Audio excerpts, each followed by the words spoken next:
হিমন্ত বিশ্ব শৰ্মাক এবাৰ সাৱধান হ'বলৈ আহ্বান আগবঢ়াইছে বিধায়ক মৃণাল শইকীয়াই। তেওঁ আহ্বান জনাইছে যে মুখ্যমন্ত্ৰীক আপুনি সাৱধান হওক, কাষত থকা একাংশ লোকেই আপোনাক এদিন হল ঠেকত পেলাব।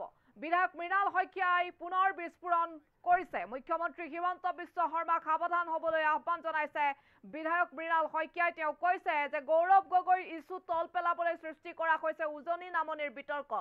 এটা পক্ষই কোটি টকা খৰচ কৰি ৰচিছে এই ষড়যন্ত্ৰ। কি আছে খবৰৰ অভিযোগ জনাম। পুনৰবাৰ বিধায়ক মৃণাল শইকীয়াই এটা বিস্ফোৰণ ঘটাইছে। বিধায়ক মৃণাল শইকীয়াই সাৱধান হ'বলৈ আহ্বান জনাইছে মুখ্যমন্ত্ৰী হিমন্ত বিশ্ব শৰ্মাক। কাষত থকা একাংশ লোকে মুখ্যমন্ত্ৰীক এদিন হল ঠেকত পেলাব বুলি ক'লে বিধায়ক মৃণাল শইকীয়াই। মৃণাল শইকীয়াই আকৌ বিস্ফোৰণ ঘটাইছে। গৌৰৱ গগৈৰ ইছ্যু তল পেলাবলৈ সৃষ্টি কৰা হৈছে উজনি নামনিৰ বিতৰ্ক, আৰু এটা পক্ষই কোটি টকা খৰচ কৰি ৰচিছে এই ষড়যন্ত্ৰ।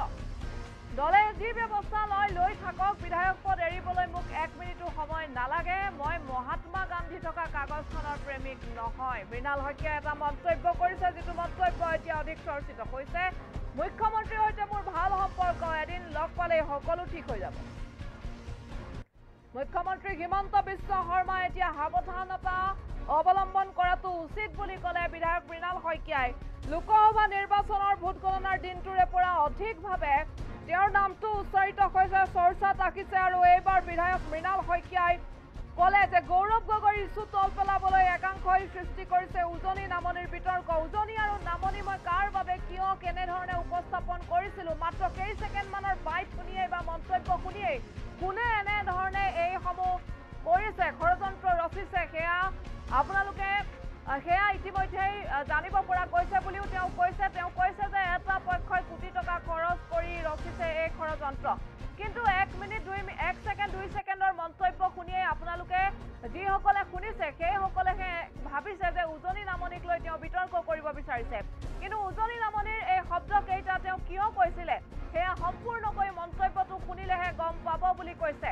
আৰু গৌৰৱ গগৈৰ ইছ্যুটো তল পেলাবলৈ একাংশই উজনি নামনিৰ বিতৰ্কৰ সৃষ্টি কৰিছে বুলি তেওঁ কৈছে। আৰু কোনে কৰিছে সেয়া হয়তো তেওঁ জানিব পাৰিছে বা জ্ঞাত। তেওঁ ইতিমধ্যে কৈছে যে এটা পক্ষই কোটি টকা খৰচ কৰি এই ষড়যন্ত্ৰ ৰচিছে বুলি কৈছে। আৰু গৌৰৱ গগৈ যেতিয়া নিৰ্বাচনত বিজয় সাব্যস্ত লাভ কৰিলে যোৰহাট লোকসভা সমষ্টিৰ পৰা, তেতিয়া গৌৰৱ গগৈক উদ্দেশ্যি মৃণাল শইকীয়াই শুভকামনা জনাইছিল। আৰু সেই তাকে লৈ যথেষ্ট বিতৰ্কৰ সৃষ্টি হ'ল। আৰু সেই বিতৰ্কৰ কিয় হ'ল, কেনেকৈ হ'ল, সেই সন্দৰ্ভত সমগ্ৰ ৰাজ্যজুৰি চৰ্চিত হৈ আছে। মুখ্যমন্ত্ৰী হিমন্ত বিশ্ব শৰ্মায়ো প্ৰতিক্ৰিয়া আগবঢ়াইছে, কৈছে যে মৃণাল শইকীয়া এতিয়া বিজেপিত নাই বুলিয়েই ধৰক। তাৰ পাছত এইবাৰ মৃণাল শইকীয়াই পুনৰ বিস্ফোৰণ ঘটাই কৈছে যে মুখ্যমন্ত্ৰী সাৱধান হওক, তেওঁ কাষত থকা একাংশই মুখ্যমন্ত্ৰীক এদিন হল ঠেকত পেলাব। মুখ্যমন্ত্ৰীৰ জনপ্ৰিয়তাৰ আওতা লৈ একাংশই তেওঁক এদিন হল ঠেকত পেলাব বুলি কৈছে। কি কৈছে মৃণাল শইকীয়াই শুনক। সম্পৰ্ক খুব ভাল সম্পৰ্ক, এবাৰ লগ পালেই সকলো শেষ হৈ যাব। কিন্তু মই তেখেতক সেইদিনানো কৈছোঁ, তেখেতো সাৱধান হ'ব হ'ল। তেখেতৰ চাৰিওফালে কাণত ভুন ভুনাই থকা মানুহকেইজনে তেখেতৰ জনপ্ৰিয়তাত যিসকলে তেওঁলোকো সমানেই জনপ্ৰিয় হ'ম বুলি যিখন জখলা বগাইছে, তেখেতৰ কাণত ভুন ভুনকৈ বেলেগক তেওঁ পৰা আঁতৰাইছে, প্ৰকৃত মানুহবিলাকক তেওঁ এদিন হল ঠেকত পৰিব। মানে মুখ্যমন্ত্ৰী ডাঙৰীয়া তেখেতৰ কাণত ভুন ভুনোৱা মানুহখিনিৰ পৰা তেখেতে সাৱধান হওক। কাৰণ প্ৰত্যেকজন লিডাৰৰ ডাউনফলত কিন্তু পাব্লিক নাই, তেওঁৰ আশে পাশে থকা চাইক'ফেন্সবিলাকহে থাকে। আৰু নেতা এনেকুৱা হ'ব নালাগে যে মই যি ভাল পাম সেইটোৱে মোক সকলোৱে কওক, তেতিয়াই বেয়া। মানে সেইজনে ভাল উপদেশ দিয়াই নাই। মোক যদি চবে কয় তোৰ কথা চবেই ভাল পাইছে, মই তোক ডাইৰেক্ট কম, ইমান মোক ভাল পায়নে? ভগৱানকে ভাল নাপায় চবে, কোনোবাই বিষ্ণুক ভাল পাল, কোনোবাই শিৱক ভাল পায়।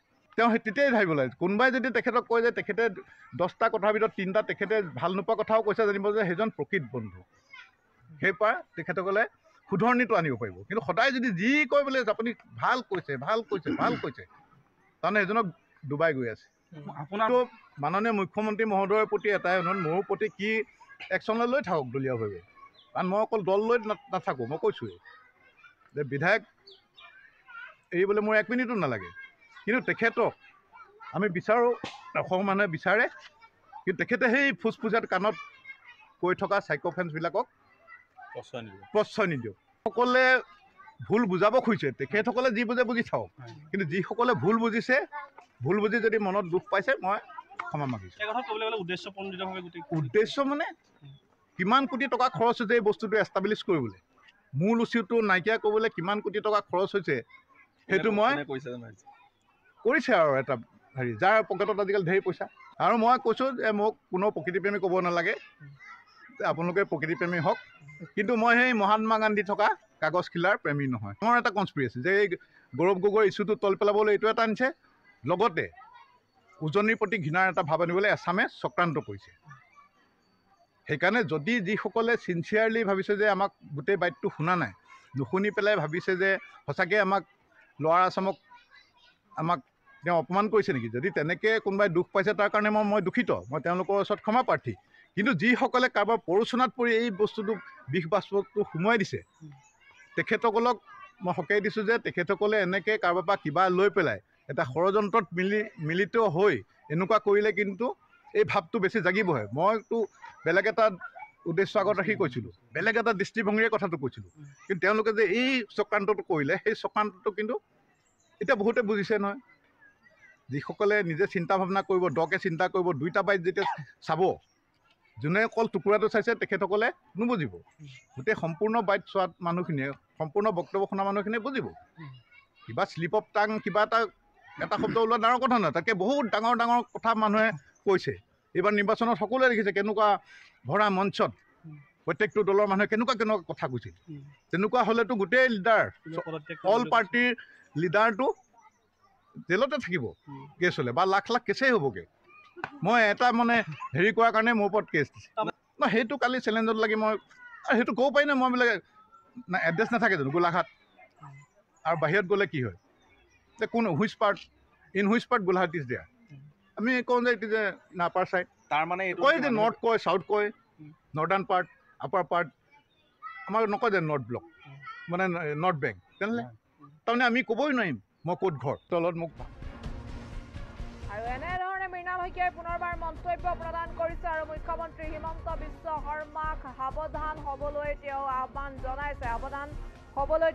জনাইছে মুখ্যমন্ত্ৰীগৰাকীক। আৰু তেওঁ কৈছে যে মুখ্যমন্ত্ৰীৰ জনপ্ৰিয়তাক লৈ একাংশই কিন্তু কেতিয়াবা মুখ্যমন্ত্ৰীৰ জনপ্ৰিয়তাক একাংশই লোপ নিয়াবৰ বাবে বা নাইকিয়া কৰিবৰ বাবেও কিন্তু একাংশই কেতিয়াবা বিভিন্ন ধৰণৰ কাৰ্যপন্থা কৰি বা মুখ্যমন্ত্ৰীৰ জনপ্ৰিয়তাৰ আওতা লৈ একাংশই কাষত থাকি মুখ্যমন্ত্ৰীকে হলঠেকত পেলাব বুলি কৈছে মৃণাল শইকীয়াই। মৃণাল শইকীয়াৰ কথা আমি যদি কওঁ, এই সময়ছোৱাত অধিকভাৱে চৰ্চিত হৈছে, তাৰ কাৰণ হৈছে লোকসভা নিৰ্বাচনৰ ফলাফল, আৰু তাৰ পাছতে অধিক তেওঁৰ নামটো চৰ্চিত হৈছে আৰু এটা বিতৰ্কৰ আওতাটো সোমাই পৰিছে, কাৰণ এটা মন্তব্য প্ৰদান কৰিছিল, মন্তব্যটোক লৈ সমগ্ৰ ৰাজ্যত এতিয়া অধিকভাৱে ছ'চিয়েল মিডিয়াত অৰ্থাৎ নেটিজনৰ মাজত চৰ্চা হৈছে, বিতৰ্কৰ সৃষ্টি হৈছে। কিন্তু তেওঁ কৈছে যে উজনি নামনি তেওঁ কিয় কৈছিলে, উজনি নামনি কোৱাৰ অৰ্থ